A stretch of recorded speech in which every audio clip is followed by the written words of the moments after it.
કેવો દ્વારકા વાળો છે, આપણો ભગવાન મનોવૈજ્ઞાનિક કેવો છે સાહેબ. તમે જુઓ, કોઈ પણ ભગવાનનું ચિત્ર તમારે દોરવું હોય તો આખું ચિત્ર દોરો તો ખબર પડે કે આ ફલાણા ફલાણા ફલાણા ભગવાન છે. પણ કૃષ્ણ ભગવાન કેવો મનોવૈજ્ઞાનિક, સોનાના મુંગટ મણી બધું પહેરી હગત, પણ એક આફ્રિકાના હબસીનું 5 વર્ષનું બાળક હોય તો ભલે, અમેરિકાના ધોળિયાનું 5 વર્ષનું બાળક હોય તો ભલે, કે આપણું ભારતનું કોઈ જ્ઞાતિનું 5 વર્ષનું બાળક હોય એને તમે કડીએ કાળો દોરો બાંધો અને માથે મોરપીસ ભરાવો તો કાનુડો જ લાગે, બીજી કોઈ ઓળખાણ ન દેવી પડે. ભલા માણસ તમે વિચાર કરો, આ આપણી હારે રહીને નકર ઈ ભગવાન છે. ઈ વખતે ઈ ધારે ને મહાભારતના યુદ્ધમાં આમ કરીને આમ કરે તો આખું મહાભારત પૂરું. એના હાથની વાત છે ને, ઈ તો ઈ પરાત્પર બ્રહ્મ છે. ઈ તો જેને અનુભૂતિ ન હોય, આપણે એમ કહીએ આમ હોય ન હોય, માતાજી હોય ભગવાન હોય કે ન હોય, જેને અનુભૂતિ થાય એને બધી ખબર હોય. ઈ સ્ટેજે ભૂગવું પડે, પરબારા આપણે નિર્ણય લઈએ ન હાલે. એમનેમ છે બધું હાલ્યું આવે.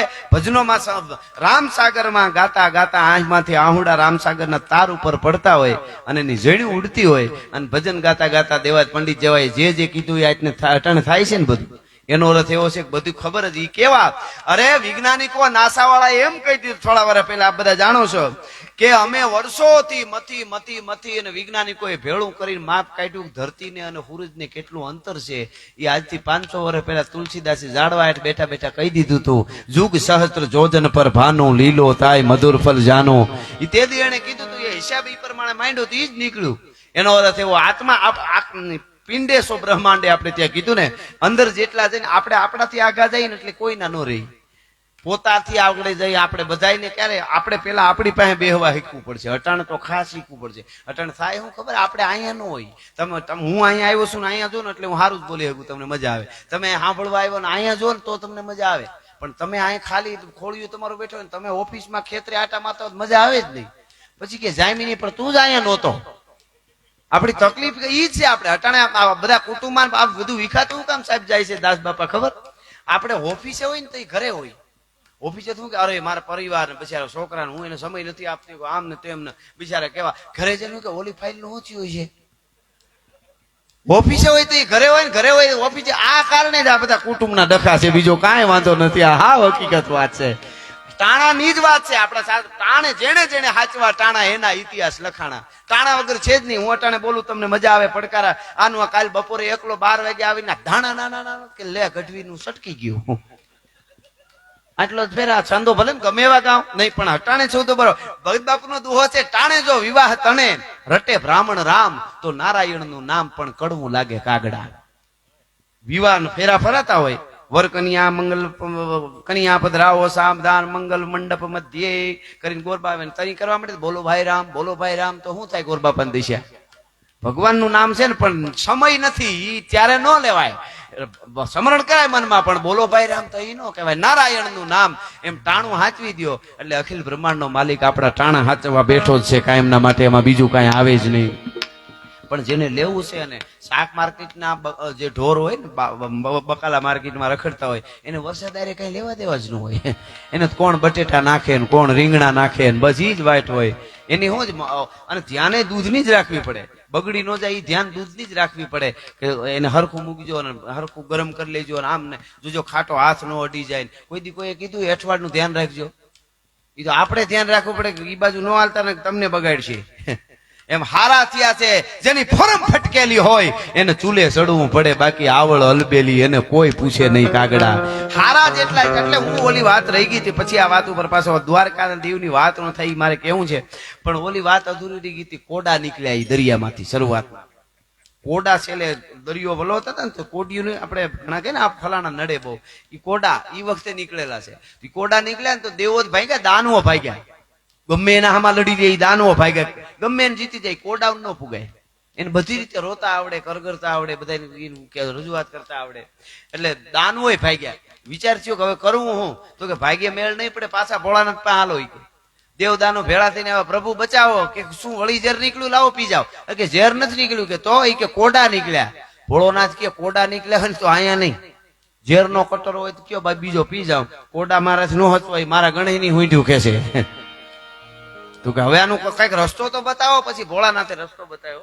એ કે બધા એક કામ કરો, બધા કોડા નીકળ્યા ભેગા કરીને એક મોટું પ્લેન ભરો અને પ્લેન ઉડાડો આકાશમાં.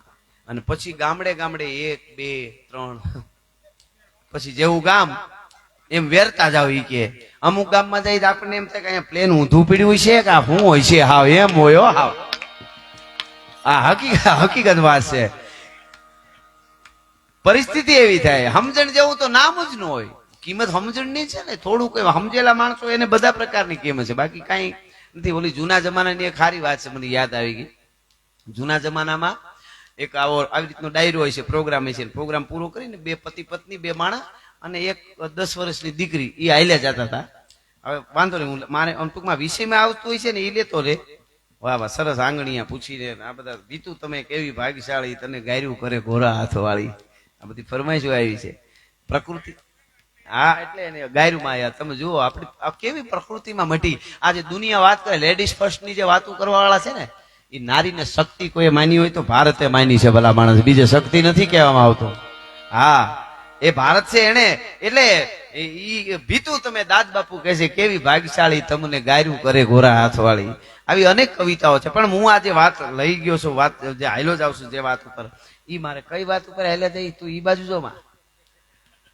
એક જગ્યાએ એવો પ્રોગ્રામ ક્યાં ગયો તો બોરપુજી મોરારી બાપુની કસા હાલતી હતી. બાપુ એક વાત કરતા બીજી વાત ના આગા હોઈ ગયા. પછી કે હું આપણે ક્યાં હતા, એક જણ કે બાપુ ઈ તો તમારે ધ્યાન રાખવું જોઈએ નહીં કે હોય ને, ક્યાં હતા આપણે? કઈ વાતો નહીં, પ્લેન તો પડી ગયું નહીં તો કોટાનું બધી ગોઠવણી થઈ ગઈ છે. હા, એ તો થઈ ગઈ. પણ હા, અરે વાહ, જો છે ને આમ છે. તો પછી આવી રીતનો ડાયરો હતો અને ડાયરો પૂરો કરીને સવારે 4 વાગે 2 માણસને એની 10 વર્ષની દીકરી હાલ્યા જતા હતા જૂના જમાનામાં. એમાં રાજા એ વખતે, આમ તો રાજા છે એ પ્રજાને સમજી શકે, રાજા એટલે દેવ કહેવાતા, પણ કોઈ ખબર વગરનું ક્યાંકથી આવી ગયેલું હોય છે, ઓચિંતાનું, હક વગરનું, જેને બાપ દાદાએ કોઈ દી રાજ ન કર્યું હોય એવું આવી ગયેલું. એટલે એ રાજા આમ અગાસી ઉપર ઉભો હતો રાજા, અને ઘુમરા મારે. એટલે એને એટલે સમજણ નહીં આવેલી. બીજું આમ સારો માણસ હતો પણ સમજણ નહીં. એટલે એમાં ઓલા 2 માણસ ને પતિ પત્ની ને એની 10 વર્ષની દીકરી બજારમાં હાલ્યા જતા હતા ને, તો એ વાતો કરતા જતા હતા. તો દીકરી 10 વર્ષની દીકરી બોલી કે માં, કડવું બહુ મીઠું હતું. એની માં કે કડવું તો મીઠું હતું પણ તુંબડું તો બહુ મીઠું હતું. તો એનો બાપ કે કડવું તુંબડું બે મીઠા હતા પણ ટેરવા જે મીઠા હતા, હા હા હા, એમાં તો બહુ મજા આવી. ઈ ઓલો રાજા સાંભળી ગયો એટલે માણસોને ક્યાં બોલાવ્યો, જલ્દી બોલાવ્યો તો પકડીને લઈ આવ્યો. કે મહારાજ માફ કરો, અમારે હું ભૂલ, અમે તો હાલે જતા હતા. ના ભૂલ કઈ નથી, ખાલી એક પ્રશ્ન કરવો છે.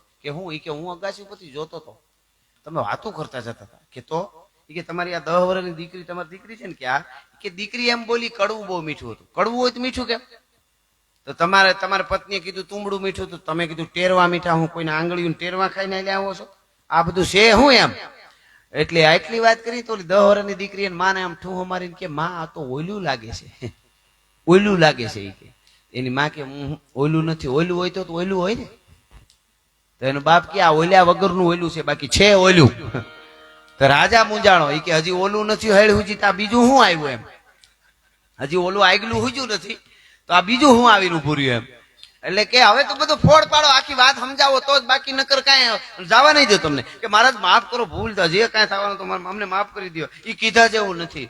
નહીં તમે મને ગાયું દીધી હોય છે તો તમે તમારે એમ પાછો બોલો કે ગાયું દીધી હોય, માફ, મારે આ બધું જાણવું છે. પછી કે અભય આપું છું તમને એમ. પેલા વચનની કિંમત હતી ને, અભય આપું છું. પછી કીધું મહારાજ એ તો એવું હતું, અમે ડાયરામાં હતા, ડાયરો સાંભળીને આવી છે. મારી દીકરીને છે ને કડવું મીઠું હતું, એટલે કીધું કે મારી દીકરીને નરસિંહ મહેતાનું કડવા નામનું પદ આવે ગાવાનું, ઈ એને બહુ ગમ્યું. એટલે કીધું કડવું બહુ મીઠું હતું. તો મારી પત્નીને રામસાગરમાં મજા આવી. તુંબડું હોય ને રામસાગરમાં, ઈ બહુ મીઠું લાગ્યું સૂર એના. એટલે કે તુંબડું બહુ મીઠું હતું, કડવું મીઠું હતું. તો મેં કીધું ટેરવા બહુ મીઠા હતા. એટલે બધા સંગીતકારો વગાડતા હતા, એ બહુ મીઠા હતા. પણ તો કે આ ઓયલું ઓલ્યા વગરનું ઈ હું? ઈ કે ઈ તો આવી તળબદી ભાષા તમે અમારા રાજા, અને રાજા હોવા છતાં પ્રજાની ગામઠી ભાષામાં જો સમજી ન શકતા હોય તો મારી દીકરી એની માને કીધું માં આ તો જનાવર લાગે છે. એટલે કે આ તો ઓયલું લાગે છે. તો એની માએ કીધું ઓયલું હોય તો ઓયલું હોય ને, જનાવર હોય તો કે પૂંછડું હોય ને. મેં કીધું આ ઓયલા વગરનું પૂંછડા વિનાનું જનાવર છે. પ્રજાની ભાષાને જો ન સમજી શકે તો એમાં બીજું શું આવે? પણ હું મૂળ જ વાત છે આપણે કરતો ખાવે જ્યાં સાગર ગંભીર નિર્મળ સાગર ખળતા ગોમતીના નીર ને જો ઠાકરનો જ્યાં ગામે લહેરાય મારા દ્વારકાના દેવની નો વાત જ નો થાય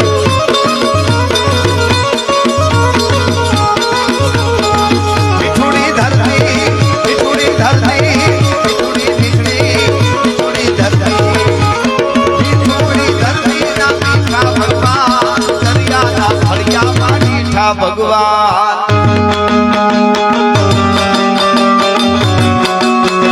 બાપો બાપો